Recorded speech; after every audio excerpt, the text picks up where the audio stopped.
ময়া ততমিদং সর্বং জগত ব্যক্তমূর্তিনা মস্তানি সর্বভূতানি না চাহং তেস্য বস্থিত। এই শ্লোকটা আমরা কি বুঝতে পারি? হে অর্জুন, ময়া ততমিদং সর্বং জগত ব্যক্তমূর্তিনা মস্তানি সর্বভূতানি না চাহং তেস্য বস্থিত। আমি কৃষ্ণ, এই যে জগৎ সৃষ্টিকর্তা, বিশ্ব ব্রহ্মাণ্ডের সৃষ্টিকর্তা আমি কৃষ্ণ। আমি বিশ্ব ব্রহ্মাণ্ডের যত কিছু আমি সৃষ্টি করি তার মধ্যে আমি আছি। যেমন রবিরং সুমান রবি, নক্ষত্রমং শশী, সর্বেক্ষানাং অশ্বত, সরসমস্মি সাগর, শতসমস্মি জাহ্নবী প্রকৃতি, এবং দেবানাং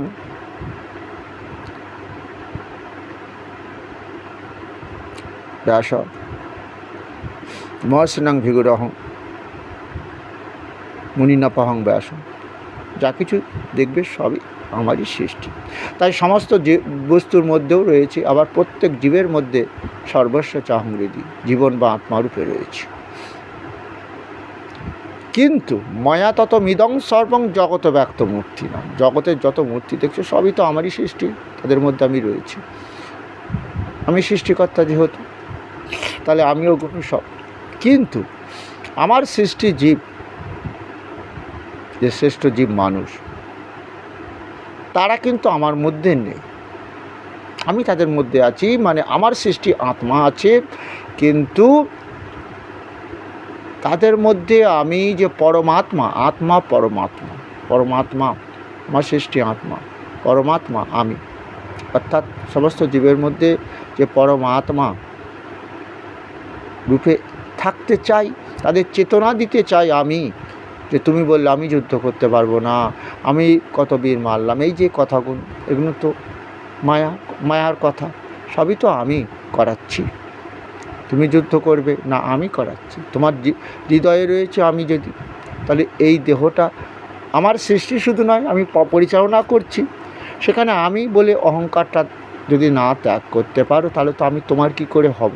তাহলে আমি তোমার মধ্যে পরমাত্মারূপে কী করে থাকবো? যেমন দৈত্যানাং প্রহ্লাদ চাস্মি, দৈত্যগণের মধ্যে আমি প্রহ্লাদ আমাকে আশ্রয় করেছিল। হরি গুরু গুরু হরি, হরি আমাকে গুরুরূপে আশ্রয় করেছিল। তাহলে আমি তার মধ্যে কি করেছিলাম? পরমাত্মারূপে অবস্থা করেছিলাম। অর্থাৎ তার পিতা হিরণ্যকশিপু কত অত্যাচার করেছিল, তবুও সে আমার নাম কিন্তু ভুলে যায়নি, সেই হরি গুরু গুরু হরি। তাহলে আমাকে তার মধ্যে থাকতেই হবে। সে যদি প্রহ্লাদ আমি হিরণ্যকশিপুর পুত্র যদি বলতো, তাহলে কি ওর মধ্যে থাকতে পারতাম? তাই আমি প্রহ্লাদ যতই বিপদ হয়েছে, তার বাবা তাকে কত অত্যাচার করেছে, হাত পা বেঁধে সমুদ্র জলে ফেলে দিয়েছে, কখনো আগুনে হাত পা বেঁধে ফেলে দিয়েছে। তবু প্রহ্লাদকে জিজ্ঞাসা করেছিল, প্রহ্লাদ কী মন্ত্র গুরুগৃহে শিখেছ? যে মন্ত্র বলে আগুনে তুমি পড়ো না, সমুদ্রের জলে ডোবো না, মৃত্যু হয় না, পাগলা হাতি তোমাকে নমস্কার করে, সে মন্ত্রটাকে শিখিয়ে দেবে আমারও? বলছে হ্যাঁ বাবা দেব।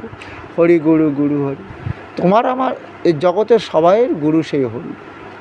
হরি ছাড়া আমরা এক দণ্ডেখানে থাকতে পারবো না। রাখে হরি মারে কে, মারে হরি রাখে কে। হরি যারে রাখবে তাকে কেউ মারতে পারে। একটা ঠ্যাং কাটা গেছে, হয়তো কোনো গাড়ির অ্যাক্সিডেন্ট হয়েছে, তবু সে বেঁচে আছে। এমনই কত মানুষ কত রোগ নিয়েও বেঁচে আছে হয়তো। তাহলে সেটা কি হলো? সে হরি তাকে যতদিন রেখেছে এখানে সে থাকবে, কর্ম অনুযায়ী তাকে আবার রাখে। বোঝা যাচ্ছে? কত যুবক ছেলে চলে যাচ্ছে, 90, 95, 100 বছর পার হয়ে গেছে, কত রোগের যন্ত্রণা ভোগ করছে, সেও কিন্তু তার মৃত্যু হচ্ছে না। ভগবান মৃত্যু দিচ্ছে না, কেন দিচ্ছে না? কর্ম অনুযায়ী জন্ম, কর্ম অনুযায়ী দেহ দিয়ে সুখ, কর্ম অনুযায়ী রোগ শোক ভোগ করি, কর্ম অনুযায়ী আমাদের আবার মৃত্যু হয়। কর্মটা আসল উদ্দেশ্যটা কি? এই গীতার বাণী কোনো ভগবান যে বলছে আমাদের আসল উদ্দেশ্য এটাই, দেহ দিয়ে যেন আমরা সৎ কর্ম করি, দুর্যোধনের মতন অধর্মকে আশ্রয় না করি, আমরা ধর্মপথে চলি, ধর্ম ধর্ম মানে সত্যকে আশ্রয় করি। এটাই চেয়েছেন যুগে যুগে তিনি, এটাই চেষ্টা করেছিলেন, তারপরেও করেছিলেন। এই যে গীতামৃত দান করে এবার কলিতেও দেখা গেল সেই কৃষ্ণ নামটা পাল্টে ফেললেন। তার নাম গোড়াচাঁদ, কখনো নিমাই, নিম গাছের তলায় হয়েছিল মা, আদর করে নাম রেখেছিল নিমাই, প্রসব করেছিল মা। তাহলে এই যে সেই একই ব্যক্তি পরবর্তীকালে জীবকে চেতনা দেবার জন্য নাম নিলেন চৈতন্য মহাপ্রভু। তো চেতনা দেবে বলে, কিন্তু সেই চেতনা দিয়ে তিনি ব্যর্থ হয়ে গেছেন, তাই দুঃখ করে বলছেন এটা তো এক যুগ না হে অর্জুন, চেতনা অস্মি সত্য, চেতনা দিয়েও জীব জাগরণ হলো না। তাই বললেন মায়াতত মিদং সর্বং জগত ব্যক্ত মূর্তি নমস্থারি সর্বতে নাচান্তস।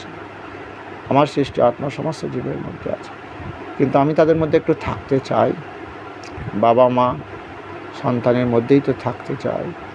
সন্তানই তো বাবা মাকে পালন করবে, সন্তানই তো বাবা মাকে সেবা শুশ্রূষা করবে, গুণকীর্তনও তো করে। আমার বাবা কত কষ্ট করে লেখাপড়া শিখিয়েছে, মা কত কষ্ট করে আমাকে ভোরবেলা উঠে রান্না করে দিত, আমি তখন কলেজ যাব, কলেজটা অনেক দূরে ছিল বলে, গুণকীর্তন। তা আমি তাই দুঃখ করে বলছে অর্জুন, তোমরা আমাতে মন না দিলেও আমি তোমাতে মন দিয়ে রেখেছি, কারণ তোমরা তোমার সন্তান। যচ্চাপি সর্বভূতানাং বীজং ততম অর্জুন ন তদস্তি বিনা যৎসন্ময়ং ভূত চরাচর। হ্যাঁ, যচ্চাপি সর্বভূতানাং বীজং মানে কি জানো, জগতে যত বীজ, ওদের আত্মা আমি, সমস্ত জীবের আত্মা তো আমি। তাহলে আমাকে ছাড়া কি গো এখানে এক মুহূর্ত তোমরা থাকতে পারবে? তাই বললেন যচ্চাপি সর্বভূতানাং বীজং ততম অর্জুন ন তদস্তি বিনা যৎসন্ময়ং ভূত চরাচর। এই চরাচরের ভূত যত আছে আমাকে ছাড়া তারা কখনো সত্তাবান হতে পারবে না। এই যে পরম জ্ঞানের কথাটা বললেন, তাই অর্জুনকে দুঃখ করে বললেন সর্বভূত মায়াতমেদং সর্বং জগত ব্যক্তমন্ত্র মহাসারী সর্বদানি ন চং তেষ যথা কাশস্থিত নিত্যং বায়ু সর্বত্র গোমাম তথা সর্বাণী মস্তানি উদ্ধার। যথা কাশস্থিত নিত্যং বায়ু সর্বত্র গো মহান তথা সর্বাণী ভূতানি মস্তানি তুপাধার। যেমন বাতাস আছে সারা আকাশ জুড়ে, আমিও সমস্ত জীবের মধ্যে আছি, আমার সৃষ্টি আত্মা রয়েছে, এছাড়া তো আমার কোনো উপায় নেই। তাই জগৎকে বলছে, জগৎবাসীদের বলছে আমি তো তোমাদের, তাই আমাতে একটু মন দাও। একই কথা, সেই মনটা আমার গৌরাঙ্গ প্রভুতে কেউ মন দিল না, কৃষ্ণ নাম কেউ ভজন করলো না, কৃষ্ণ সম্বন্ধে কেউ শিক্ষা লাভ করলো না। কিন্তু মৃত্যুর পর কিন্তু এই কৃষ্ণ ভজন হবে, এই গীতা পাঠ হবে, তখন তো আমার দেহটা পুড়ে ছাই করে দিয়ে এসেছে। আমার দেহে কিছু আছে, তা আমাদের শ্রবণ ইন্দ্রিয় কি আছে বলো দেখি? নয়ন শ্রবণ ইন্দ্রিয় নয়, পঞ্চজিৎ আমাদের মধ্যে আছে, পঞ্চ ইন্দ্রিয় কিছু আছে আমার দেহে। তাহলে আমার সেটা কোন কাজে লাগবে? কত ভালো মন্দ দিয়ে গেল। আমার জীব আছে যে স্বাদ গ্রহণ করবো, ছেলে দিল না মরা বাবাকে। তাহলে এটাই আমাদের দুঃখ করে অর্জুনকে বলছে, যেমন বলছে যৎ করসি যৎ শোনাসি যজ্ঞসি যৎ তপস্বী কন্ত তৎকুরুষম। তুমি জপ করো, ধ্যান করো, জাপ করো, যজ্ঞ করো, যাতে আমাকে এইভাবে করে যাও। কিন্তু এই কথাটা কেন বলেছে? তাহলে আমার দেখা যায় আমরা তার কথাটা বিশ্বাস করি না, কামনার দেবদেবী পুজো করি মৃত্যুর পর, কিন্তু সেই ভগবান কৃষ্ণের পূজা ছাড়া আর কোনো পূজা হয় না। ছেলে বৈষ্ণব সেজেছে, কলিযুগে সবাইকে বৈষ্ণব করতে চেয়েছিল, গলায় তুলসীর মালা পরে হরিনাম গাইবে, গীতা ভাগবত শ্রবণ করবে, গীতা পাঠ করবে, শ্রবণ করবে, কিন্তু বাস্তবে কিন্তু সেটা হয়নি, মহাপ্রভু পারেননি। যেমন অনুকূল ঠাকুরের শিষ্যরা তারা আবার হরিনাম গায় না, তুলসীর মালা পড়ে না, কিন্তু আমি যাই কিছু কিছু জায়গার নাম একটা মনেও আছে, হাঁসপুর বলে একটা জায়গায় গেলাম, ওরা বলছে আমরা অনুকূল ঠাকুরের দীক্ষিত। তা তুমি একটা কথা সত্য কথা বলেছে যে হরের নাম হরের নাম হরের নাম কই বলম কলৌ নাস্তে বা গতির নাথ। হে কলির জীব, যে মহাপ্রভু বলল কলির জীব যত কিছু যজ্ঞ করো, হরিনাম যজ্ঞ ছাড়া এ দেহ দিয়ে সুখ হবে না, এই দেহ দিয়ে হরিনাম যজ্ঞ করো, এ দিয়ে তাছাড়া দেহ পাপ মুক্ত হবে, রোগ শোক থেকে মুক্ত হবে। মরা লোকটার পেছনে হরিনাম করতে যাও, তো এই জন্য অনেক দিন বিছনায় পড়েছিল, নরক যন্ত্রণা ভোগ করেছিল, আবার মৃত্যুর বা পেটজনী লাভ করেছে, তাকে হরিনাম শোনাও, তার ওটা কোনো কাজে লাগে? সে তো শ্রবণ ইন্দ্রিয় কী আছে, এটা বোঝো না তোমরা। তাহলে গৌরাঙ্গ মহাপ্রভুকে তোমরা অপমান করলে, এরপরে তোমাদের কত কষ্ট ভোগ করতে। ওই যে বলছে অর্জুন, পিতৃ নাম যমচাস্মি যম সংযমতম, তুমি পিণ্ডকে স্বর্গে যাওয়ার চিন্তা করছো, পিতৃলোকে পিতৃস্বর্গ, যমলোকে যমরাজন। কারণ শ্রাদ্ধবাসরে পিতা গীতা শ্রবণ করে প্রেতলোক থেকে পিতৃলোকে যাবে তো, কিন্তু আবার তো সেই পরবর্তীকালে সেই বাবাকে আবার পিণ্ড খেতে হবে, বাৎসরিক ত্রয়বাৎসরিক আবার কেউ করে। তাহলে এই যে এতে তোমরা যাবে কেন? সেই তো ভগবান বলছে তোমরা এতে যাবে কেন? তোমরা আমারই সৃষ্টি, পিতামাতারূপে সৃষ্টি করেছে, সন্তানদের সুখ দেওয়াই তো বাবা মার কর্তব্য। তা আমি তো সেই সুখটাই তোমাদের দিতে চাই। 84 লক্ষ জনি ভবনে করে এই যে মানব জন্ম করেছ, এরপরে তোমাদের এই দেহ দিয়ে যদি আমার জন্য কিছু কর্ম করো, নিশ্চয়ই আমি তোমাকে সুখ দিতে পারবো। কিন্তু আমার জন্য তোমরা তো কর্ম করো না, তোমরা কি করো বলো? সব আমি, সবই আমার। তাহলে আমি তোমার তো হতে পারবো না, আমি তো তোমার কাছে থাকতে পারবো না। তাই দুঃখ করে বলছেন, মায়াতা তো মিদং সর্বং জগত ব্যক্ত মূর্তি নমস্থানি সর্বভূতানি নাচামতে। আমি সমস্ত জীবের মধ্যে আছি সত্য, কিন্তু সমস্ত জীবের মধ্যে থাকবো কী করে? কেউ অর্থার্থী ভক্ত, কেউ আর্ত অর্থাৎ রোগে শোগে ভক্ত হয়েছে, জ্ঞানী ভক্ত। হ্যাঁ, এর মধ্যে আমি থাকি। যেমন প্রহ্লাদ, সে পরম জ্ঞান লাভ করলো। কী জ্ঞান লাভ করলো? যে হরি গুরু, গুরু হরি, এই জগতে একমাত্র গুরু আমার হরি, সেই গুরুই সব। কারণ পিতা মাতার থেকেও দীক্ষাদাতা গুরু বড়, প্রহ্লাদ বলছে। কেন বলেছে? কারণ এই জন্য বলেছে যে দেখো, দীক্ষাদাতা যিনি আমাকে দীক্ষা দেবেন গুরুদেব, নিশ্চয়ই পরমেশ্বরের নাম করতে বলবে। হ্যাঁ, কলিযুগের মহামন্ত্র হরিনাম সংকীর্তন, সেটাই দেবে আমার বদনে। এছাড়া ইষ্ট নাম এটাই তো, আমাদের মৃত্যুর পর যে নামটা করা হয়। তাহলে এই নামটা আমাদের জীবিত থাকাকাল যদি না করতে পারি, এটা যদি আশ্রয় করতে না পারি, তাহলে এই জন্মে তো সুখ পাবো না। পরজন্মে আমাদের কি গতি হবে? ছেলে পিণ্ড খাইয়ে কি আমাকে বৈকুণ্ঠ নিয়ে যেতে পারবে, স্বর্গে নিয়ে যেতে পারবে? পারবে না।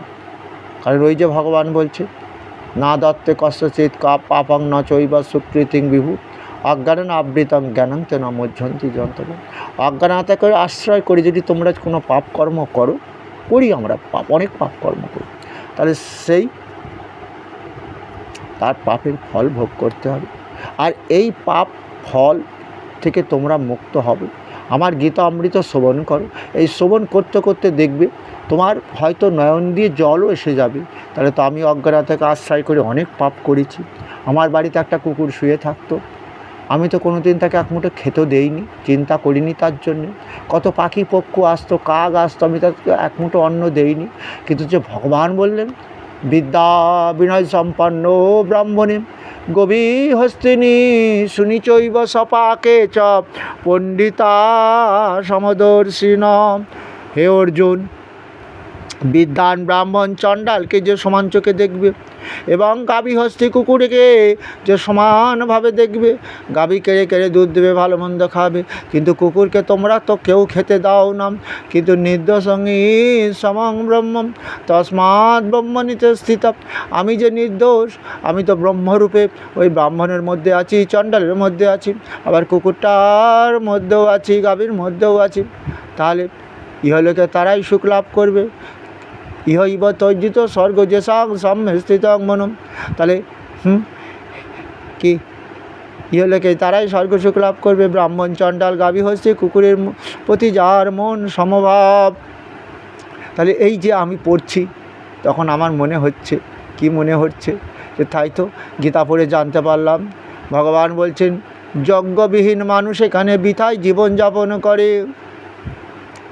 লভন্তে ব্রহ্ম নির্বাণ মৃষয় ক্ষীণ কলমস ছিন্ন দ্বৈধা যত আত্মন সর্বভূতে তেরেতম। হে, যখন আমার ভগবান বলছে যে হে অর্জুন শোনো, কী বলছে? যে আমাকে লাভ করার পর এই দেহ পাপমুক্ত, পাপমুক্ত লবন্তে ব্রহ্ম। হ্যাঁ, মানে আমি ব্রহ্মকে, কৃষ্ণকে সমস্ত জীবের মধ্যে রয়েছে আত্মরূপে। তা বলছে লবন্তে ব্রহ্ম নির্বাণম নিশয় ক্ষীণ কলমসা। আমাদের এই দেহ থেকে পাপ চলে যাবে, যে আমি তো এখানে কিছু সঙ্গে আনিনি, কিছু তৈরি করেছি, সেটা ভগবান কৃষ্ণের কৃপায়।